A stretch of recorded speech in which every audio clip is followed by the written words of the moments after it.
தமிழக காங்கிரஸ் கமிட்டி தலைவர் கே.எஸ். அழகிரி செய்தியாளர்களை சந்திக்கிறார். அதன் நிலையில் காணலாம். கலந்து கொள்ள வேண்டும் என்பதை அவரிடம் கேட்டுக்கொள்ள வேண்டும் என்பதற்காக நாங்கள் வந்தோம். அவருக்கு அழைப்பு விடுத்திருக்கிறோம். அவர்களும் அந்த அழைப்பை ஏற்றிருக்கிறார்கள். எனவே வருகின்ற 13ஆம் தேதி நடைபெறுகிற எங்களுடைய தேர்தல் பிரச்சார கூட்டத்திலே திராவிட முன்னேற்றக் கழக தலைவரும் எங்களுடைய கூட்டணியினுடைய பிற தலைவர்களும் கலந்து கொள்வார்கள் என்பதை தெரிவித்துக் கொள்கிறோம். நாங்கள் அதை எந்த இடம் 2-3 இடங்களை தேர்வு செய்திருக்கிறோம். இன்று இரவு எந்த இடம் என்பது தெரியும். நாடாளுமன்ற தேர்தலில் காங்கிரஸ் எந்தெந்த தொகுதியில் போட்டியிட போகிறது குறித்து ஆலோசனை இன்னைக்கு பேசப்பட்டதா? இல்லைங்க, இல்லை. அது சம்பந்தமாக பேசப்பட்டிருக்கு. விருப்பப்பட்டியல தான் வைத்திருக்கீங்களா? கொடுக்குது இல்லை அதை பற்றி இன்னைக்கு பேசலாம். காங்கிரஸ் விரும்பும் தொகுதிகளை கூட்டணி கட்சிகள் கேட்பதாக ஒரு செய்தி தகவல். அதாவது இருக்கிற தொகுதிகளே 40 தொகுதிகள் தான். ஏராளமான கட்சிகள் இருக்கிறாங்க. மாறி மாறி அதை தான் கேட்பாங்க. அப்படி கேட்கறதுனால ஒன்றும் தப்பு இல்லை. அவரவர்களுக்கு உரிய தொகுதி அவரவர்களுக்கு கிடைக்கும். குறிப்பாக சேலம் தொகுதி கேட்பதாக முன்னாள் தலைவர் தங்கபால் அவர் கூறியிருக்காரு. அது அவங்ககிட்ட சொல்றாங்கன்னா நீங்க தான் அதுக்கு பதில் சொல்லுங்க. அதிமுக தன்னுடைய கூட்டணியை உறுதிப்படுத்தி திமுகவோட கூட்டணியில இன்னும் உறுதி செய்யப்படாத ஒரு சூழல் இருக்கு. இல்லைங்க, எங்களுடைய கூட்டணி தான் முதலில் உறுதி செய்யப்பட்டது. திராவிட முன்னேற்றக் கழகமும் காங்கிரஸ் கட்சியும் 3 மணி நேரத்தில் நாங்கள் எங்களுடைய கூட்டணியை உறுதி செய்தோம். எத்தனை தொகுதிகள் என்பதை உறுதி செய்தோம். நீங்கள் வேறு எந்த அதிமுகவில் எந்த ஒரு கட்சியும் 3 மணி நேரத்தில் அதை செய்யவே இல்லை. அவ்வளவு இணக்கமான ஒரு கூட்டணி என்பது எங்களுடைய கூட்டணி தான். அதே போல் எங்கள் கூட்டணியில் இருக்கிற பிற கட்சிகளோடையும் ஒரு நட்பு எங்களுக்கு இருக்கிறது. எல்லோருக்கும் ஒரு நட்பு இருக்கிறது. எனவே அதில் காலதாமதம் என்பது எங்கள் கூட்டணியில் கிடையாது. நீங்கள் அப்படி நினைக்க வேண்டாம். நீங்கள் இது ஒரு லட்சிய கூட்டணி, இது பேரம் பேசுகிற கூட்டணி அல்ல. லட்சியம் என்று வருகிற பொழுது அது எளிதாக நடைபெறால் ஒன்றும் சிரமம் இருக்காது. தேமுதிக தொடர்ச்சியாக திமுக அதிமுக என்ற பேசுகிறாங்க. தற்போது ஓபிஎஸ் அவர்கள் சந்தித்து பேசிட்டு இருக்காங்க. தேமுதிகவுடைய அரசியல் நிலைப்பாடு எப்படி பார்க்குறீங்க? 2 கட்சிகளோடுமே பேசிக் கொண்டிருந்த அதாவது என்னுடைய சொந்த கருத்து, எங்களுடைய தமிழ்நாட்டில் காங்கிரஸ் கட்சியினுடைய கருத்து என்பது என்னென்னா, எந்த ஒரு கட்சி இதை மாதிரி 2 பேரோடையும் பேசுகிறாங்களோ அது ஒரு சிறந்த கூட்டணியாக அமையாது. நீங்கள் ஒரு கட்சி என்பது ஏதாவது ஒரு கூட்டணியோடு தான் பேசணும், கொள்கை ரீதியாக பேசணும். இது என்ன சந்தையில் பேரம் பேசுகிறதா? இது நீங்கள் ஏதாவது ஒரு கட்சியோடு தான் பேசணும், கொள்கை ரீதியாக பேசணும், ஒரு அடிப்படை ஒற்றுமை இருக்கணும்.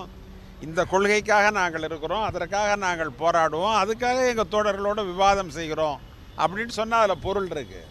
இப்போ நான் திராவிட முன்னேற்ற கழகத்தோடு எனக்கு இன்னொரு தொகுதியை அதிகமாக கொடுங்கள் என்று கேட்டால் அது தப்பு கிடையாது. எங்களுடைய தோழர்களிடம் ஒன்றை கேட்டு பெறுவதில் தப்பு இல்லை. அந்த விவாதம் தவறான விவாதம் ஆகாது. எனக்கு அங்கே 10 கொடுக்குறேன்றதுக்காக நீங்கள் 12 கொடுங்கன்னு சொல்லி கேட்குறது தான் தவறானது. அந்த அரசியலையே பாழ்படுத்துகிற அம்சம் அதுதான். அது கூடாது. நான் அது இருக்கிறேன். நான் அந்த கட்சியை நான் பொதுவாக சொல்கிறேன், யாராக இருந்தாலும் சரி. 2ஆம் கட்ட பேச்சுவார்த்தையில் எல்லா கட்சியும் உடன்பாடு எட்டப்பட்டது.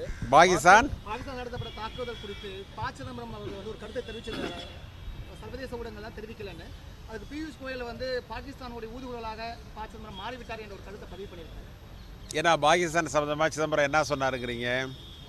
சர்வதேச ஊடகங்கள் கொண்டதா பாஜக மத்திய அரசு சொல்லியிருக்குது. அதுக்கான அதிகாரப்பூர்வமான தகவல் இல்லை, எந்த விதமான ஆதாரமும் தற்போது. அதாவதுங்க, ஒரு 10 பேர் இறந்து போனாலே ஊடகங்கள் அவர்களை மொய்த்து அந்த 10 பேர் யார் என்பதை கண்டுபிடித்து அவங்களுடைய இல்லம் வரைக்கும் சென்று விடுறீங்க. இப்போ நாங்கள் கூட அந்த வாசப்படி வழியாக போகலான்னு நினச்சோம், விட மாட்டேங்கிறீங்க. இந்த வாசப்படி வழியாக நீங்கள் பேட்டி காண்றீங்க.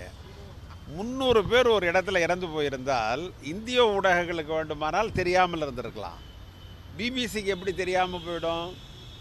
உலகத்தில் இருக்கிற மற்ற ஊடகங்களுக்கு எப்படி தெரியாமல் போயிடும்? உங்களுக்கு அல்ஜீராவுக்கு எப்படி தெரியாமல் போயிடும்? நீங்கள் இன்டர்நேஷ்னலாக எவ்வளோ ஊடகங்கள் இருக்குது? 300 சவப்பெட்டிகள் வேண்டாமா? 300 சவப்பெட்டிகளை மறைத்தான் நீங்கள் எடுத்துக்கொண்டு போவீர்கள். நான் என்ன சொல்ல வரேன், நம்முடைய வீரர்கள் தியாகம் செய்திருக்கிறார்கள், வீரம் காட்டியிருக்கிறார்கள். அதற்கு நாம் மரியாதை செலுத்துகிறோம். ஆனால் நீங்கள் அந்த வீரத்தையும் தியாகத்தையும் தேர்தலுக்கு பயன்படுத்தாதீர்கள் என்று தான் சிதம்பரம் சொல்லியிருக்கிறார். அதுதான் உண்மை.